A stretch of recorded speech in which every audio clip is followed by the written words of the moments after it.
Assalamualaikum warahmatullahi wabarakatuh. Selamat pagi anak-anak. Oke, pagi hari ini jumpa lagi dengan Bapak. Kita akan membahas materi tentang eksklusif Indonesia lanjutan. Oke. Nah, ini adalah Indonesia Fakta. Indonesia ternyata memiliki 17.491 pulau. Ini menurut data Kementerian Maritim tahun 2019. Coba kita lihat, apakah kira-kira pada peta ini terlihat ada 17.000 pulau? Oke, jawabannya adalah tentu tidak. Oke, kenapa? Karena peta ini memiliki skala. Nah, jadi beberapa pulau yang ukurannya sangat kecil itu tidak terdeteksi pada peta ini. Nah, jadi 17.000 pulau ini kebanyakan adalah pulau-pulau yang tidak berpenghuni, ya. Dan hanya sedikit sekali persentasenya jumlah pulau yang berpenghuni di Indonesia. Maka karena itu dari 17.491 pulau ini sebenarnya akan berdampak banyak bagi Indonesia. Salah satunya adalah Indonesia membutuhkan banyak tentara, banyak TNI untuk menjaga keamanan atau kedaulatan negaranya. Kenapa? 17.491 pulau. Tidak mungkin satu pulau hanya dijaga oleh 5 anggota TNI. Ya. Pasti minimal ada 15 atau 20 atau 30. Nah, kalian bisa bayangkan 30 orang dikali 17.491 orang.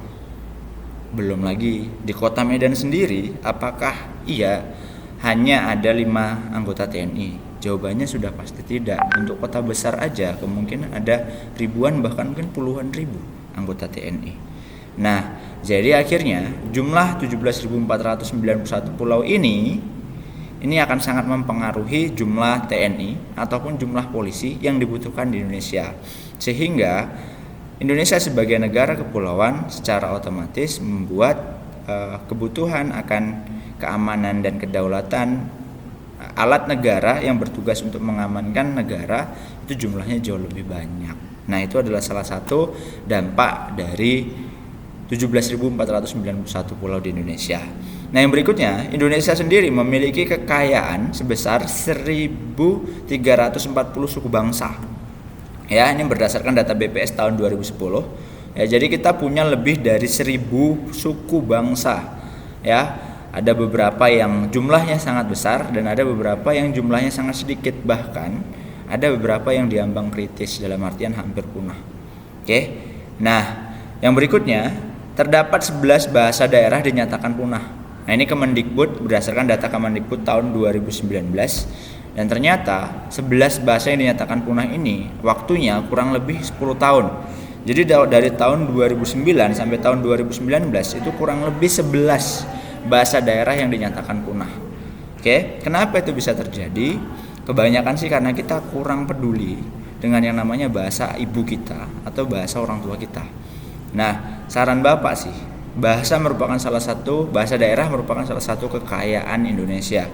Saran Bapak, mungkin kalian mengetahui hari ini kalian aslinya suku apa. Saran Bapak, cobalah untuk memahami bahasa dari suku tersebut agar tidak dinyatakan punah, karena itu adalah salah satu kekayaan Indonesia.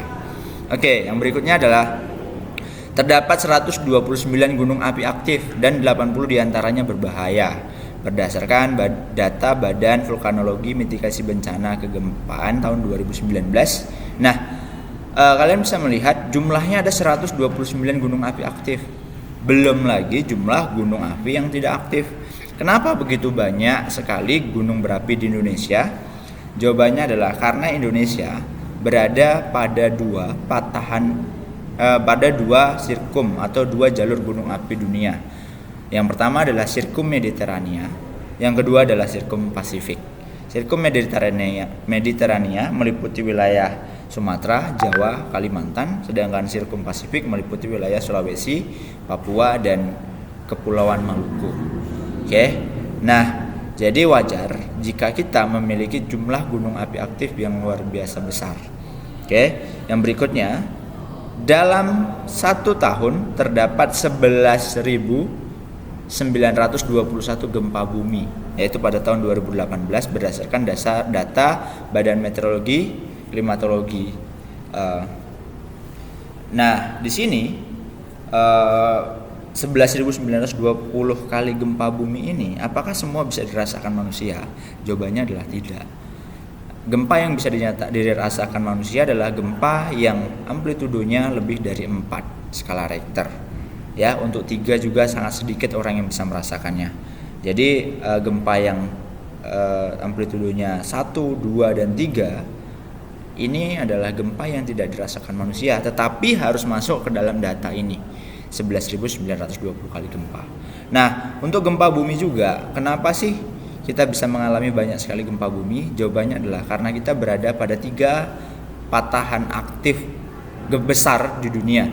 Yang pertama ada lempeng Asia atau Eurasia, yang kedua ada lempeng Indo-Australia atau lempeng Australia, yang ketiga ada lempeng Pasifik. Nah, nanti kita akan bahas di belakang sebenarnya. Nah, terdapat 267,7 juta penduduk berdasarkan data BPS tahun 2018. Jadi penduduk kita itu sebenarnya lumayan besar, karena kalau dinyatakan di dunia bahwasanya kita memiliki jumlah penduduk nomor 4 terbesar di dunia. Oke, yang berikutnya ini adalah hal yang unik sebenarnya bagi Indonesia. Jumlah laki-laki di Indonesia lebih banyak berdasarkan data Bappenas 2018. Kalian tahu nggak kalau sebenarnya jumlah rata-rata negara di dunia memiliki masalah terhadap perbandingan jumlah laki-laki dan perempuan. Oke, kita ambil contoh kayak Rusia, kayak Korea, Jepang, terus ya negara-negara di sekitar Rusia atau pecahan dari Uni Soviet, ya bahkan di Eropa sendiri itu perbandingan laki-laki terhadap perempuan sangat sedikit ya. Jadi intinya jumlah perempuan itu selalu lebih banyak dibanding jumlah laki-laki. Bahkan ada yang perbandingannya mencapai 100 banding 1. Jadi jumlah perempuannya 100, laki-lakinya baru 1. Nah, tapi yang uniknya di Indonesia jumlah laki-laki itu lebih banyak. Mungkin hal ini didukung juga karena sistem patriarkis Indonesia itu sangat tinggi ya. Jadi dalam artian Indonesia itu lebih mengutamakan anak laki-laki secara suku daripada anak perempuan. Walaupun dalam perlakuannya tetap sama antara perlakuan terhadap laki-laki dan perempuan. Oke, tapi ternyata itu berdampak besar terhadap jumlah laki-laki di Indonesia. Oke, mungkin itu aja pada pagi hari ini. Bapak akhirin. Terima kasih. Assalamualaikum warahmatullahi wabarakatuh.